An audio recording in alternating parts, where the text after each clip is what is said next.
भगवान रूपी वस्तु को ढूंढने की कोशिश करता है तो बेकार मनुष्य की तरह कीमती समय नष्ट कर रहा है। कोई वस्तु हमें कैसे मिलेगी? ईश्वर हमारे अंदर मौजूद है और हम उसे मंदिर, मस्जिद, गुरुद्वारा, गंगा, जमुना, पीपल, पत्थर आदि में ढूंढते हैं। तो कहते हैं करोड़ों जतन कर लो, ज्ञान ले लो, जप तप पूजा पाठ कर लो, वैरागी हो जाओ, और जब तक प्रेम नहीं मिलेगा तब तक जीवात्माओं की गुप्त रहस्य नहीं खुलेगा। लिखा है कि यही कलिकाल न साधन दूजा, और योग यज्ञ जप तप व्रत पूजा, और कलिजुग केवल नाम आधारा, सुमिरि सुमिरि नर उतरहि पारा। अब ये वाक्य रामायण में तमाम से प्रेमी लोग भी पढ़ देते हैं, पढ़े लिखे नौजवान भी पढ़ लेते हैं कि बड़े भाग मानुष तन पावा, शिव दूला सदग्रंथ हंगा हुआ। लेकिन बड़े भाग, बहुत से लोग कहते बड़े भाग मनुष्य शरीर मिला है, खाओ पियो मौज करो।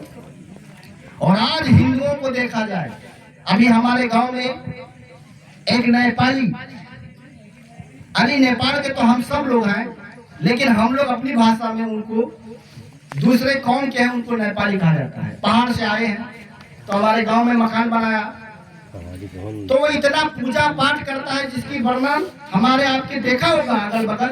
नेपाली लोग बहुत पूजा करते हैं, घर में तुलसी लगवाएंगे, मंदिर बनवा लेंगे, सब कुछ करेंगे।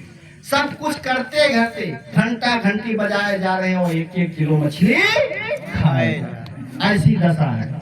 कहते हैं तो हिंदू का नियम है, लेकिन हिंदू की परिभाषा नहीं समझते। हिंदू का मतलब हीन भावनाओं को त्याग करना, दूषित को त्याग करना, अप्रेमी भावना, लोभ मोह अहंकार को भी नहीं आने देना। महात्माओं ने बताया है जब ये तीनों चीज से उपराम होगी तब जाकर के आप संत सतगुरु के पास पहुंच पाओगे, ऐसे नहीं है। अगर आपके अंदर अहंकार आ जाए, अहंकार के सामने बताई जाती है कि वासना भी छोटी पड़ जाती है। कंचन तजना सहज, सहज क्रिया का दे, मान बड़ाई ईर्ष्या दुर्लभ तजनी ये। कंचन तजा तो क्या तजा, मान तजा न जाए, मान बड़े मुनिवर गले, मान सबन को खाए। इसी अहंकार की मान बढ़ाई में आज दुनिया उठल पुठल मच रही है। कहा मेरा पैसा की घमंड है, मैं इतनी बड़ी पद वाला हूँ। लेकिन आपने सिकंदर जी का नाम सुना होगा, बताते थे कि उसके 11,000 हाथ ऊंट थे और उसने 11,000 ऊंटों पर केवल संपत्ति नहीं लोड करता था, उसके ऊपर केवल चाबियां लोड करते थे। आप बताइए एक ऊंट के ऊपर कितना चाबी लड़ जाएगा, इतनी संपत्ति उसके पास थी। लेकिन मरने के समय जब आया तो उसने कहा कि जब मैं मर जाऊंगा तो मेरे हाथ को खुला रखूंगा। इतनी बड़ी संपत्ति होने वाले, और जब मरते समय ऐसे खाली गया, खाली हाथ। क्या लेकर के आए थे तू जग में, क्या लेकर तू जाएगा, सोच समझ ले रे मन मूर्ख, आखिर में पछताएगा। कंचन जैसी काया तेरी तुरंत जला दी जाएगी, जिस नारी से नेह किया तू वो भी देख डराएगी। कुछ दिन तक वो याद करेगी, फिर ना वो याद आएगी, सोच समझ ले रे मन मूर्ख, आखिर में पछताएगा। भाई बंधु मित्र प्यारे मरघट तक ले जाएंगे, प्रेमी भाई कोई ना तेरा साथ जाएगा और कोई ना साथ तेरा निभाएगा। सोच समझ ले रे मन मूर्ख, आखिर में पछताएगा। इसलिए प्रेमी भाई बहनों, हमें आप लोगों को ये मनुष्य शरीर दिया है प्रभु के भजन के लिए केवल, और आप इसकी अहमियत को नहीं जान पा रहे, इसकी असलियत को भूल गए।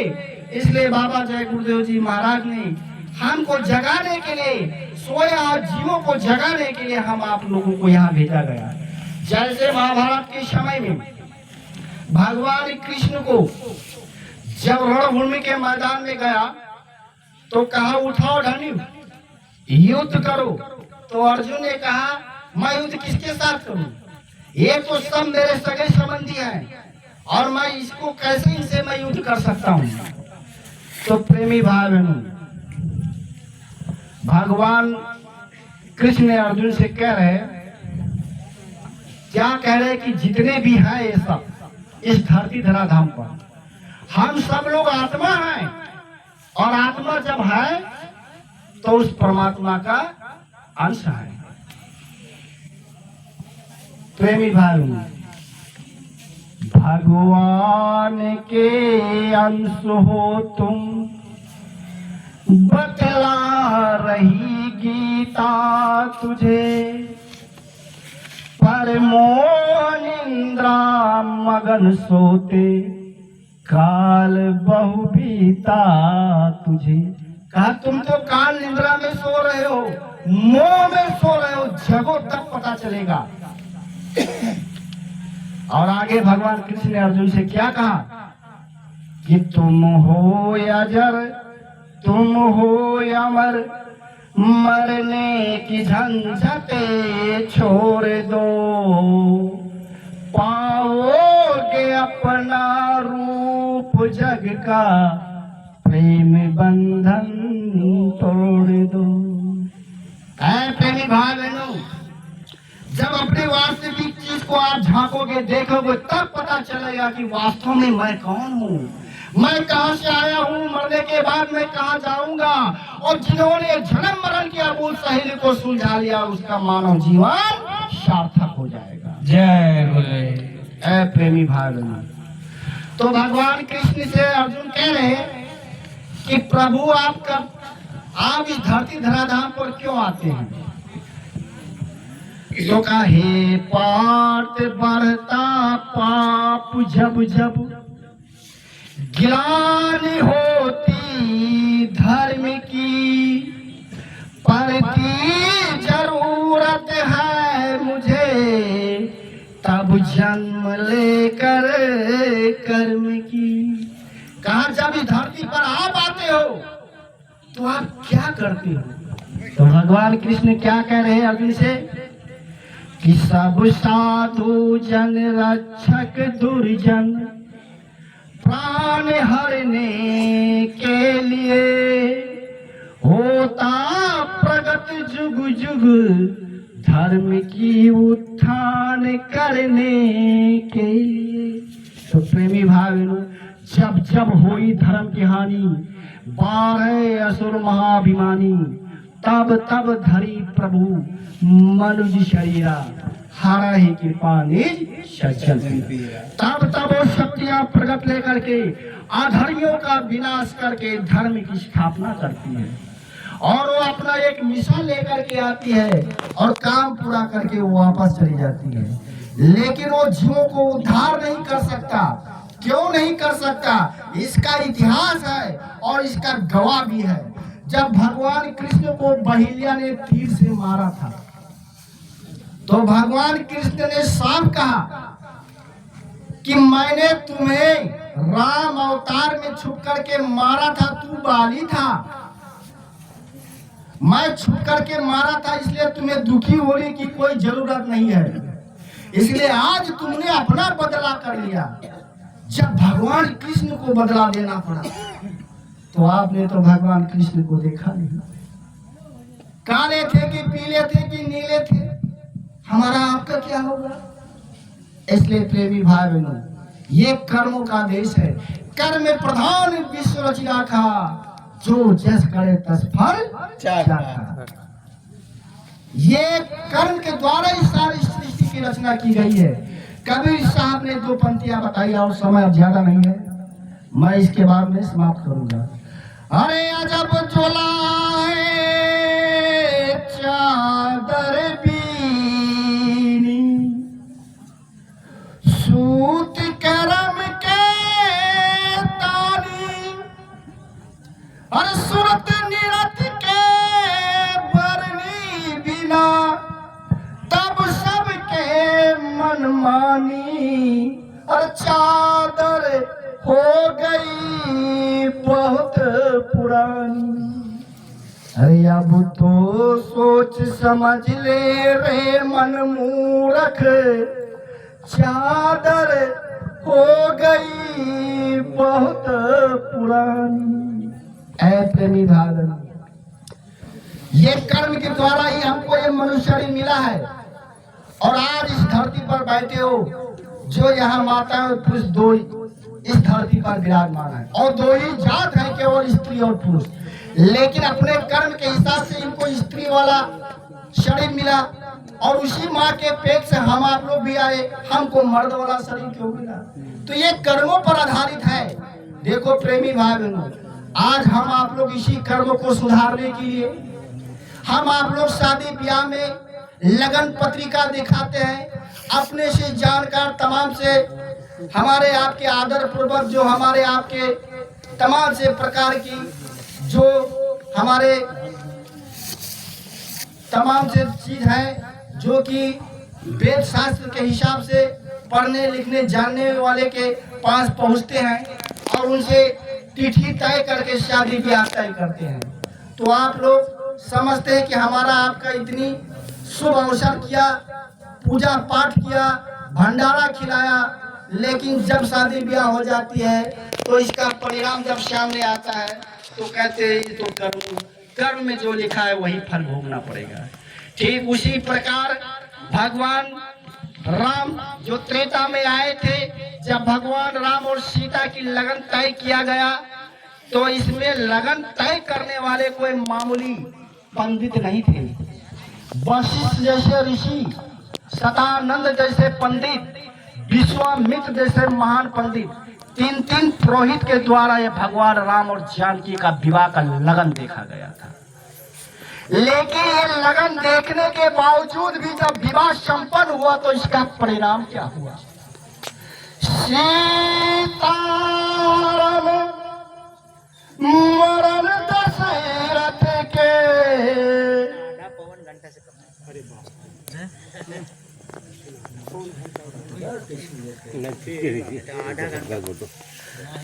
सीता हरण मरण दशरथ के, वन में विपत्ति पड़ी। अरे कर्म गति तारे से नहीं तरी, कहाँ वहाँ फंद कहाँ वहाँ पारिद, कहाँ वहाँ प्रेमी भाग में, कहाँ वहाँ फंद कहाँ वहाँ पारिद, कहाँ वहाँ मेरे गाचरी। अरे सीता के रावण हरि ले गयो, सोने की लंका जरी। अरे कर्म गति तारे से नहीं तरी। अरे नीच हाथ हरिचंद्र बिकाने, बाली पताल धरी। कोटि गए नित दान करत, गिरगित योनि में पड़ी। अरे कर्म गति तारे से नहीं तरी। पांडव जिनके, भगवान किसी से कह रहे हैं कि पांडव जिनके आप सारथी, उन पर विपत्ति पड़ी। अरे दुर्योधन के गर्भ गतायो, यदु कुल नाश करिए। कर्म गति तारे से नहीं तरी। तो कर्मों से कोई भी बच नहीं सकता है। लेकिन महात्मा ये बात जरूर कहते हैं कि अगर फांसी लगने तय हो तो फांसी को तब्दील करके कांटे में चुभा देते हैं और आपकी कर्म बंधन से काट करके जीवात्माओं को निर्मल करके प्रेमी भाई बहनों वहां परम धाम को पहुंचाते हैं। तो बाबा जय गुरुदेव जी महाराज, इस जेठ की महीना में एक बहुत बड़ा विशाल भंडारा होने जा रहा है। मई की महीना है, इतनी बड़ी गर्मी है और इसी गर्मी में वैसे समय ज्यादा हो गया और मैं महात्माओं के द्वारा 12 मासा हर महीने का एक एक बात को पूरी अगर बताऊंगा 12 महीना की तो बहुत लंबी हो जाएगी। तो इसलिए केवल मैं मुद्दे पर आता हूँ, केवल जेठ का महीना की बात बताऊंगा। हर एक महीने की हर एक वजह से, हर एक मकसद से, हर एक त्योहार जो मनाई जाती है ये भी एक एक मकसद से संत महात्माओं ने इसका लोखा धोखा करके आपके बीच में अवतरित किया है और एक एक परिभाषा लिखा हुआ है और इसको बताएंगे तो बहुत समय लग जाएगा। मैं जेठ की महीना की बात बताऊंगा। ये मई महीना में इतनी बड़ी तपन और 3 गते नेपाली गते 7 गते तक मथुरा नगरी पर पावन भंडारा होने जा रहा है। इसलिए सभी प्रेमी भाई बहनों से आह्वान किया जाता है कि कोई भी कौम का हो, ये बाबा जय गुरुदेव जी महाराज की तरफ से और पूज्य महाराज जी की तरफ से आप लोगों से बुलावा भेजा है, निमंत्रण है। आज आपके नेपाली गते 28 गते है, 30 गते हमारा आपका गुरु महाराज जो नेपाल में आए थे बर्दिया जिला सतपतिया में आगमन होगा। 31 का महीना है, 1 गते यहाँ से प्रस्थान हो जाएगी गाड़ी। आपके पास 2-3 दिन समय है और आप लोग वहां पहुंचने की पूरी तैयारी करेंगे। अभी जेठ महीना में बहुत से लोग कहते हैं कि कौन जाएगा इतनी गर्मी में, घर में तो बर्दाश्त नहीं होता है, एसी में हवा खाते हैं, पंखे में रहते हैं और वहां तो पल्ली में जीवन बिताना पड़ेगा। तो जेठ का महीना के लिए महात्माओं ने कहा जबर जेठ की रेत हिया में आग लगानी, आए प्रेमी भाई, जबर जेठ के रेत हिया में आग लगानी। यानी इसकी इतनी बड़ी गर्मी होती है, ताल तलैया सब सूख जाता है। यहाँ तक कि बताई जाए कि किसी किसी गांव कस्बे में देखा जाए तो पानी पीने तक भी मुश्किल हो जाती है। इतनी तपन गर्मी, ये कसौटी पर भक्ति पर खड़ा उतरने का समय आ गया। 12 महीने में एक बार आपकी परीक्षा ली जाती है, ये सबके जीवन में आता है, आज नहीं तो कल आएगा। इसलिए जो इस गर्मी को बर्दाश्त कर लेगा, उस तपों को बर्दाश्त कर लेगा, तो जेठ के बाद प्रेमी भाई बहनों मानसून बनता है। अंतःकरण में जो पहली बरसात उस मालिक की तरफ से धरती पर बरसात होती है, तो जैसे पहली बरसात हुआ और उसमें से तमाम से कीड़े मकोड़े बाहर निकलते हैं, ठीक उसी प्रकार गुरु महाराज ने कहा जब श्रावण की महीना आएगा अंतःकरण से, जब पहली बूंद वो पड़ेगी गुरु की दया और मेहर से, तो आपके अंदर विकार निकलेंगे, काम क्रोध लोभ मोह अहंकार का विकार, ये विकार त्याग होती है। और जब श्रावण के महीना में आते हैं हम आप लोग नाग पंचमी मनाते हैं। नाग पंचमी तो प्रेमी भाई बहनों, ये 5 देवता नाग पंचमी, तो इसी प्रकार हमारे आपके जेठ की महीना का बहुत बड़ी विशेषता है। इसलिए इस पावन भंडारे पर आप लोग जरूर पधारिएगा। तो पूज्य महाराज जी का ये बुलावा है, इसलिए प्रार्थना के साथ ही इस कार्यक्रम को समाप्त करेंगे। बोलो जय।